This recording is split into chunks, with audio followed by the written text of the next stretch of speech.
देखिए कल विटामिन के बारे में हमने पढ़ लिया था। देखिए विटामिन के बारे में हम लोगों ने पढ़ा बेटा।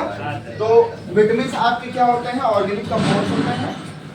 ये किस लिए जरूरी होते हैं, आपकी बॉडी की ग्रोथ के लिए, और जब आपको आपकी बॉडी डैमेज हो जाती है तो उसको रीजनरेशन के लिए भी विटामिन का यूज होता है। अब बहुत टाइप की आपकी विटामिन होती हैं, ठीक है।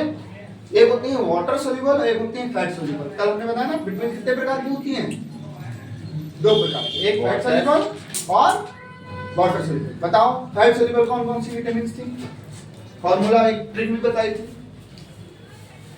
बी और सी को छोड़, बी और सी आपकी वाटर सोल्यूबल और बाकी ये फैट सोल्यूबल, ठीक है। एडेक्ट कैसे, एडेक्ट कल बताया था, एडेक्ट, ठीक है।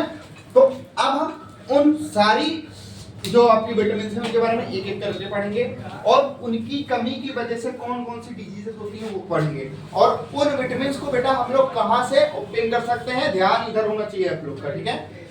तो उन विटामिन को हम लोग कहां से ऑब्टेन कर सकते हैं उस चीज पे बेटा डिस्कस करेंगे। तो सबसे पहला बेटा आता है B1 विटामिन जो बी है वो वाटर सोल्यूबल है, उसके कई सारे पार्ट हैं आपके। तो सबसे पहला आता है B1 विटामिन, ठीक है। ये किस लिए काम आता है, तो इसका फंक्शन क्या होता है, जो आपके कार्बोहाइड्रेट होते हैं उनका मेटाबॉलिज्म में हेल्प करता है, उनके मेटाबॉलिज्म में हेल्प करता है, ठीक है। नाउ दूसरी चीज कहां से आप प्रोडक्ट इसको पा सकते हो, ऑब्टेन कहां से करते हो, तो ईस्ट जानती हो कि क्या होता है, ईस्ट सुना ईस्ट जानते हो, डायरी यूज होता है आपका ब्रेड बनता है, ब्रेड में जो आपका फ्लफी जो ब्रेड बनता है आपका, वो फ्लफी ब्रेड उसकी ईस्ट की वजह से ही बनता है, ठीक है। क्योंकि वो ईस्ट जो होता है वो कार्बन डाइऑक्साइड प्रोड्यूस करता है, वो कार्बन डाइऑक्साइड थोड़ी देर, जैसे कि जब भी ब्रेड बनाई जाती है तो क्या होता है, पहले आटे को गूंथा जाता है, हाँ, फिर उसमें ईस्ट मिला के थोड़ी देर के लिए उसको रख दिया जाता है। ईस्ट क्या करता है, कार्बन डाइऑक्साइड प्रोड्यूस करता है, उसमें बबल्स बना देता है, ठीक है। बाद में वही डो जो होता है आपका आटा जो होता है वो धीरे धीरे देखोगे तो फूल जाएगा, ठीक है। और जब उसको काटोगे तो आपको छोटे छोटे पोर्स उसमें दिखाई देंगे, वो पोर्स जो होते हैं वो कार्बन डाइऑक्साइड के होते हैं, ईस्ट, ठीक है।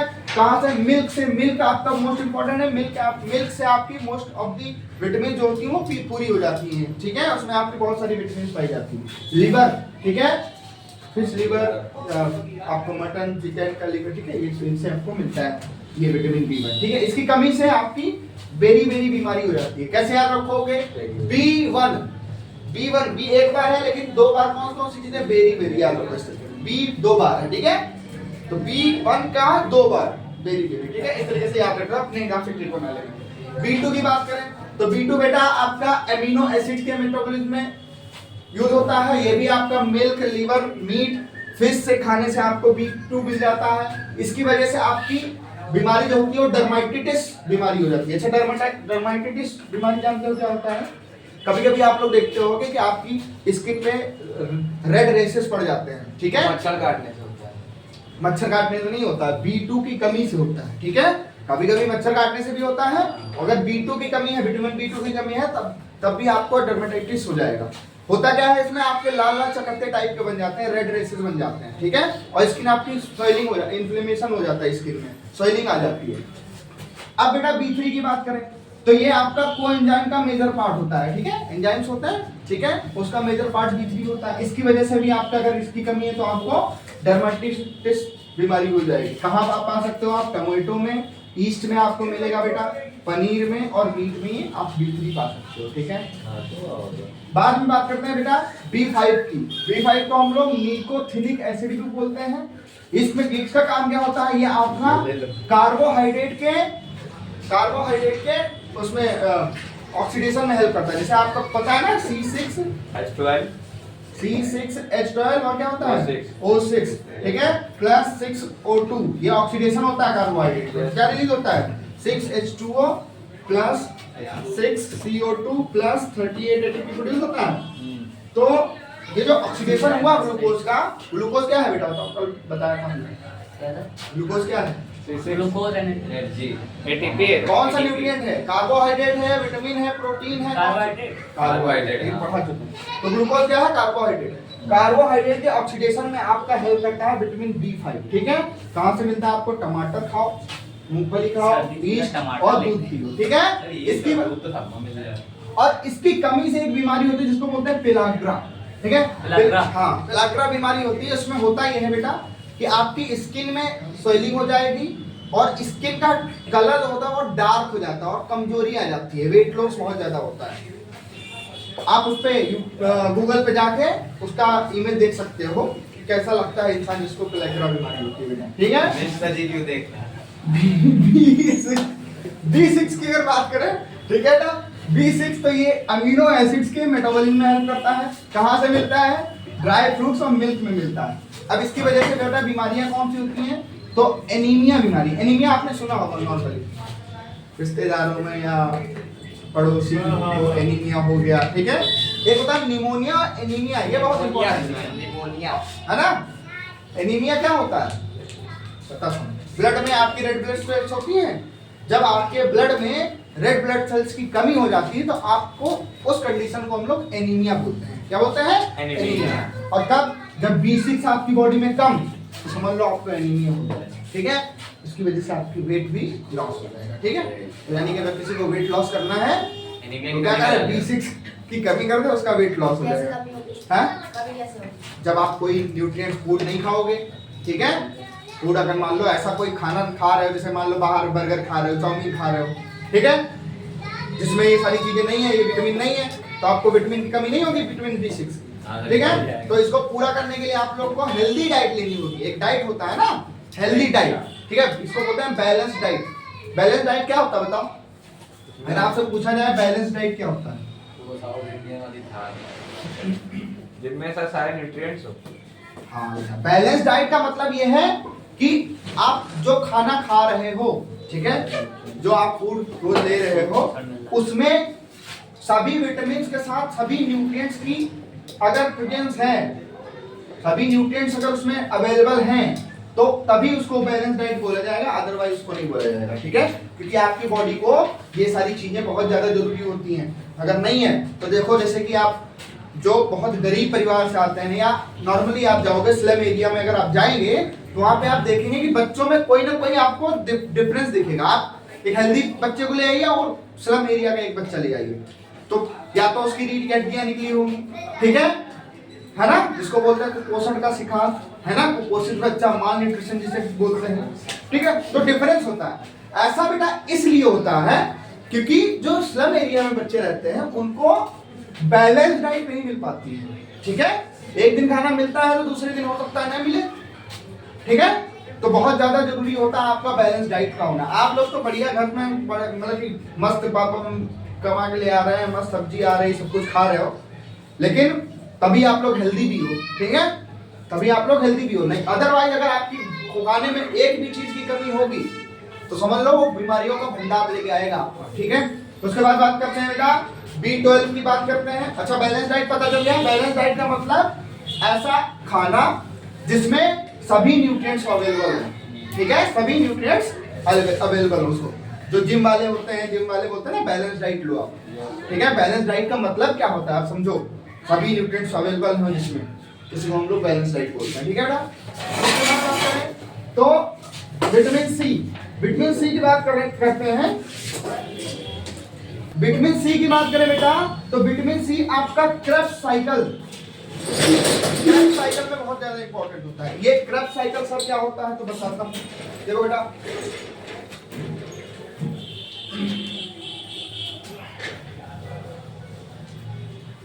क्रेब्स साइकिल आपका पढ़ोगे आप, जब रेस्पिरेशन पढ़ोगे उसमें आपको क्रेब्स साइकिल देखने को मिलेगी।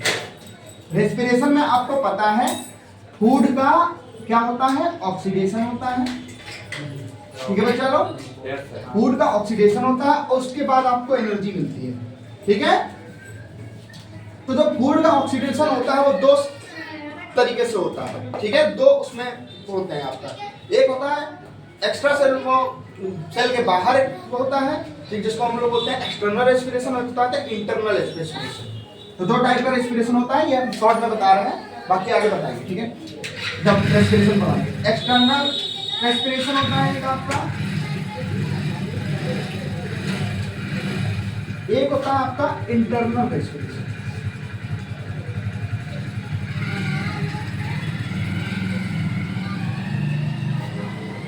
देखो तो एक्सटर्नल की बात करें तो एक्सटर्नल में आपका ब्रीदिंग आ जाता है, इनहेलेशन और एक्सहेलेशन, ठीक है, इज नोन एज ब्रीदिंग। सांस का अंदर लेना और सांस को छोड़ना, उसी को हम लोग ब्रीदिंग बोलते हैं। तो ये तो ब्रीदिंग आ गया, इसमें होता है, इसको हम बोलते हैं बेटा ब्रीदिंग में आ जाती है, ठीक है।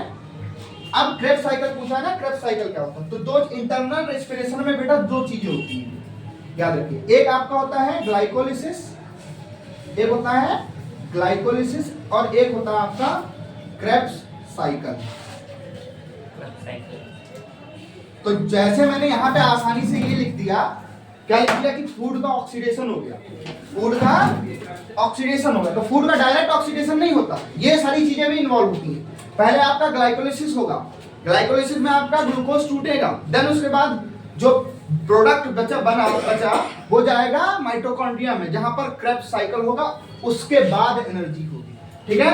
तो जो विटामिन सी है वो हेल्प करती है बेटा क्रेब्स साइकिल में। कहां से आप विटामिन सी को ले सकते हो? तो आपको सिंपल सी पता होगा कहां से ले सकते हो, ठीक है, बताओ। हाँ, सिट्रस फ्रूट, जो खट्टे फ्रूट्स होते हैं उनको खाने से आपका विटामिन, और याद रखिएगा विटामिन सी आपका बॉडी में आपका रुकता नहीं है, ठीक है, इसलिए आपको प्रचुर मात्रा में रोज लेमन खाना चाहिए, ठीक है, क्योंकि वो आपकी बॉडी में स्टोर नहीं होता है, ठीक है, टॉयलेट के फॉर्म में बाहर निकल जाता है। उसके बाद अगर ये नहीं कर लेते हो तो बेटा आपको स्कर्वी डिजीज हो जाएगी। स्कर्वी मतलब मसूड़े देखोगे ना, मसूड़े में ऑयल वो आता है, ब्लड आने लगता है, मसूड़े स्वेल अप हो जाते हैं, स्वेलिंग आ जाती है, सूजन आ जाती है, तो वो इस वजह से होती है बेटा। जब आप विटामिन सी की कमी हो, कभी भी आपके ब्लड मसूड़े से ब्लड आ रहा है तो समझ लो आपको विटामिन सी की कमी है, ठीक है। दांत भी मतलब लूज हो जाएंगे, आपके टूटने लगेंगे, तो इसलिए विटामिन सी की बहुत ज्यादा जरूरत होती है। आपका वेट भी लॉस होने लगेगा धीरे धीरे, ठीक है। उसके बाद बेटा आते हैं फैट सोल्यूबल। तो विटामिन ए, इसको रेटिनॉल बोला जाता है बेटा। कहां से मिल सकती है ये? आप खाओ, एग खाओ, जो नॉन वेज नहीं खाते वो क्या करें, बटर खाएं, घी खाएं, मिल्क खाएं, ठीक है, वेजिटेबल्स खाओ, ड्राई फ्रूट्स खाओ, इन सभी चीजों से आप मिलते। अब एक चीज बताइए, अब विटामिन ए की अगर कमी है तो आपको क्या होगा बेटा, नाइट ब्लाइंडनेस हो जाती है, नाइट, रात में आपको, हाँ, रतौंधी जिसे बोलते हैं, ठीक है, रतौंधी जानते हो गए। उसके बाद विटामिन डी, विटामिन डी के बारे में तो पता ही होगा, कहाँ से मिलती है? धूप से। रोज जाते हो और रोज सुबह की धूप लेनी चाहिए, ऐसा नहीं हर जगह धूप मिल गई तो ले लिया, ठीक है। और विटामिन डी आपकी सनलाइट से मिलती है, बटर से अच्छा, विटामिन डी किस लिए जरूरी है बेटा? तो आपकी जो बोन्स, अगर इसकी कमी है तो समझ लो आपकी बोन्स जो है, हड्डियां बहुत ज्यादा कमजोर हो जाती हैं, दांत आपके टूटने लगते हैं, और रिकेट, इस बीमारी को बोलते हैं रिकेट, जब आपकी हड्डियां कमजोर हो जाती हैं, ठीक है। उसके बाद टोकोफेरोल, इसको बोलते हैं ई, ये आपका बेटा एग, व्हीट और ग्रीन लीफी वेजिटेबल्स में आपको पाया जाएगा। इसकी वजह से इनफर्टिलिटी प्रोड्यूस हो जाती है, रिप्रोड्यूस नहीं कर पाता है बंदा, जिसके ई, विटामिन ई की कमी हो जाती है, ठीक है। इनफर्टिलिटी का मतलब आप लोग समझते हैं, उसको एक्सप्लेन करने की जरूरत नहीं है। विटामिन के की बात करें बेटा, तो सोयाबीन और लीवर और एग में पाया जाता है। अब विटामिन के की कमी से अगर हो गई तो क्या होगा, आपकी ब्लड में क्लॉटिंग नहीं होगी। जैसे थक्का मनल, जैसे जब आपका हाथ या पैर कट जाता है तो क्या होता है, खून बहने लगता है, थोड़ी देर बाद उसमें पपड़ी जम जाती है, ठीक है। अगर विटामिन के की कमी है तो आपकी क्लॉटिंग नहीं होगी, पपड़ी नहीं होगी, ब्लड फ्लो करता रहेगा डायरेक्टली, ठीक है। इसको बोलते हैं हेमरेज बीमारी, ठीक है, समझ में आया? तो ये आपकी फैट सोल्यूबल विटामिन होती हैं, और ये आपका होता है वाटर सोल्यूबल, ठीक है। इनको लिख लीजिए आराम से बेटा, ब्लड में क्लॉटिंग, ठीक है बेटा। देखो मोड्स ऑफ न्यूट्रिशन की बात करें बेटा, अब हमारा टॉपिक हो गया, विटामिन खत्म हो गया, अब एक भी न्यूट्रिएंट्स आपका नहीं बचा, ठीक है। न्यूट्रिएंट्स के बाद डी से क्या होगा? डी से आपका हाँ, बोन्स और टीथ आपके कमजोर हो जाते हैं, ठीक है। सनलाइट से मिलता है ना ये, हाँ, सनलाइट से मिलता है। अब बेटा बात करते हैं मोड्स ऑफ न्यूट्रिशन की बात करें, मोड्स ऑफ न्यूट्रिशन की बात करें। मोड्स ऑफ न्यूट्रिशन बात करें बेटा, तो दो टाइप के मोड्स होते हैं आपके। न्यूट्रिशन क्या होता है बताया था, के से बता दीजिए बस, के से क्या होता है? के से आपका वो होता है, क्लॉटिंग नहीं होती ब्लड की, ठीक है। देखो ध्यान दो, हेमरेज जिसे बोलते हैं, ठीक है, ध्यान दो। मोड्स ऑफ न्यूट्रिशन, न्यूट्रिशन का मतलब क्या होगा बताया था, पोषण। न्यूट्रिशन का मतलब क्या था? Intake of food and utilization. हाँ, intake of nutrients and their utilization. तो जो इनटेक करते हैं हम न्यूट्रिएंट्स को हम लोग जो करते हैं और जो दूसरे ऑर्गेनिज्म जो करते हैं इनटेक न्यूट्रिएंट्स का, वो मेथड अलग अलग होता है।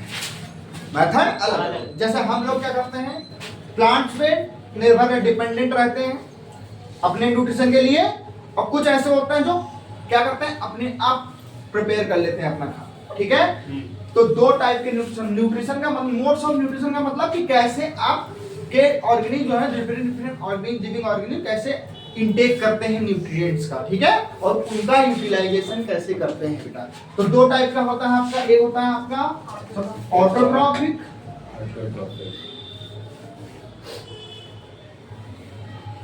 और एक आपका होता है बेटा हेटेरोट्रॉफिक।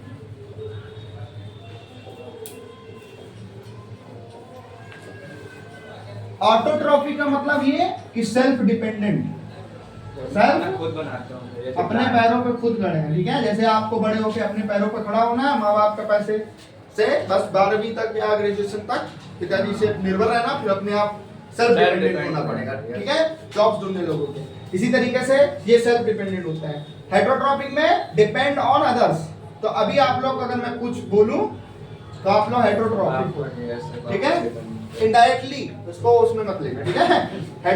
डिपेंड करते रहते हो आप लोग, ठीक है, डिपेंड्स ऑन प्लांट्स और एनिमल्स। बेटा देखो ऑटोट्रॉफिक बताओ कौन कौन से प्लांट, ठीक है। ऑटोट्रॉफिक प्लांट्स, और जो ग्रीन प्लांट्स हैं मोस्टली कुछ फंगस भी होते हैं, कुछ फंगस भी होती हैं जो आपके ऑटोट्रॉफिक होते हैं, और प्लांट्स आपके नॉर्मली आते हैं, ठीक है। तो इसमें आपका प्लांट्स आता है। एकदम दिमाग में भर के रखो कि कैसे लिखना है, डिपेंड नॉट डिपेंड, ठीक है।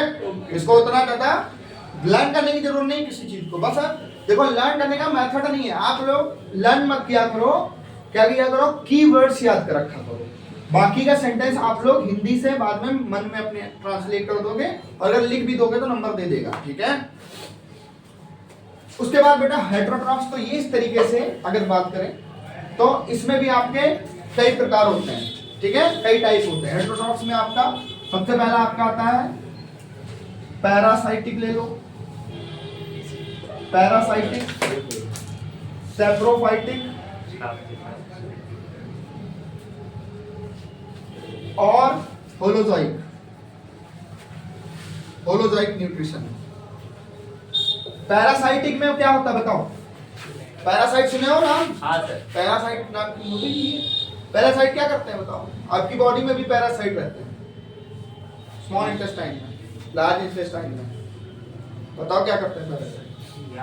पैरासाइट एक तरीके से वो ऑर्गेनिज्म होते हैं जो एक लिविंग ऑर्गेनिज्म के बॉडी के अंदर रह के वहां से अपना न्यूट्रिशन लेते हैं, वहां से अपना खाना लेते हैं, ठीक है। तो यानी कि take nutrients from living organism, और उस लिविंग ऑर्गेनिज्म जिसके अंदर पैरासाइट पाए जाते हैं उसको होस्ट बोलते हैं, राइट, है ना, होस्ट बोलते हैं। जिस बॉडी के अंदर वो लोग रहते हैं उनको होस्ट बोलते हैं। सेप्रोफाइटिक, सेप्रोफाइटिक क्या होते हैं? जैसे वल्चर ले लो, वल्चर, वल्चर गिद्ध जो डेड और डिकेइंग मैटर को खाते हैं उनको सेप्रोफाइटिक न्यूट्रिशन कहते हैं। हाँ, सड़ा और गला जो खाते हैं, जैसे फंगस हो गया, ठीक है, फंगस कई टाइप की, ठीक है। ब्रेड मोल्ड, ब्रेड मोल्ड का नाम सुना है? वो आपका सेप्रोफाइटिक है, जो कि आपका क्या करता है, डेड और डिकेइंग से लेता है। तो लिखो dead and from dead and decaying matter. उसके बाद बेटा होलोजोइक, होलोजोइक में हम लोग का आता है, ठीक है। पहले इसमें बैठा आता है ना जो खाना सीधा अपना मुंह के अंदर ले। होलोजोइक में हमारा न्यूट्रिशन और अमीबा का न्यूट्रिशन जैसे हम लोग न्यूट्रिशन लेते हैं, ठीक है, उसी तरीके से होलोजोइक में आपका होता है, ठीक है। तो ये आपके मोड्स ऑफ न्यूट्रिशन होता है बेटा। उसके बाद हम लोग स्टार्ट करेंगे टॉपिक, आपका नया टॉपिक बताएंगे, फोटोसिंथेसिस। आपको पढ़ाया गया है, बहुत टाइम से पढ़ाते चले आ रहे हैं फोटोसिंथेसिस। अभी हम इसके बारे में डिस्कस करेंगे, ठीक है। ओके, ये लिख लीजिए।